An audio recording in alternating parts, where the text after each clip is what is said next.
अब जरा बात कर लेते हैं चीनी को लेकर के। इस साल चीनी उत्पादन पिछले साल के मुकाबले पिछड़ने की वजह से चीनी की कीमतों में तेजी देखी जा रही है, जिस वजह से खाद्य महंगाई फिर से बढ़ने की आशंका है। देश में चीनी का औसत थोक भाव पिछले साल के मुकाबले 5% बढ़ गया है। उपभोक्ता विभाग के आंकड़े बताते हैं कि सोमवार को देश में चीनी का औसत थोक भाव 4200 रुपये प्रति क्विंटल दर्ज किया गया, जो कि एक साल पहले 4000 रुपये था।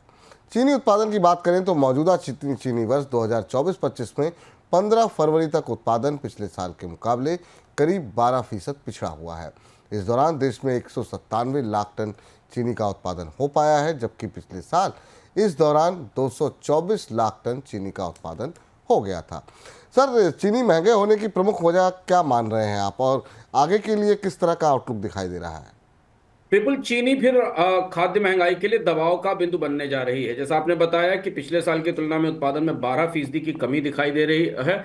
इसलिए महाराष्ट्र के बाजारों में भी और उत्तर भारत के बाजारों में भी, खासतौर से महाराष्ट्र में चीनी की कीमतों में करीब करीब 6 से 12% से ज़्यादा की बढ़ोतरी हो चुकी है। और इसकी वजह यह है कि पिछले साल गन्ने की फसल पर्याप्त नहीं रही थी और गर्मी का असर था, जिस असर के कारण पर्याप्त गन्ने का उत्पादन नहीं हुआ था। और इस साल भी हम वो चिंता बढ़ती देख रहे हैं। हालांकि रबी की फसल को लेकर अभी उतनी आशंका नहीं दी जाहिर की जा रही, लेकिन इस साल भी गर्मी का असर फसल पर दिख रहा है।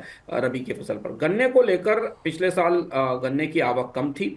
मिलें पूरे समय तक क्रशिंग नहीं कर पाई थी। जो आंकड़े हैं उस हिसाब से करीब करीब 60 से 70 मिलों को अपना उत्पादन या अपनी क्रशिंग का या अपनी पेराई को समय से पहले बंद करना पड़ा था, क्योंकि उनके पास आमतौर पर जितना गन्ना आना था उसे नहीं मिलता था। शुगर सीजन में अक्टूबर से मई जून तक का जो समय होता है, उस दौरान कंपनियां चीनी मिलें शुगर की क्रशिंग करती हैं 4 से 6 महीने की। लेकिन अब गन्ने की शॉर्टेज दिख रही है।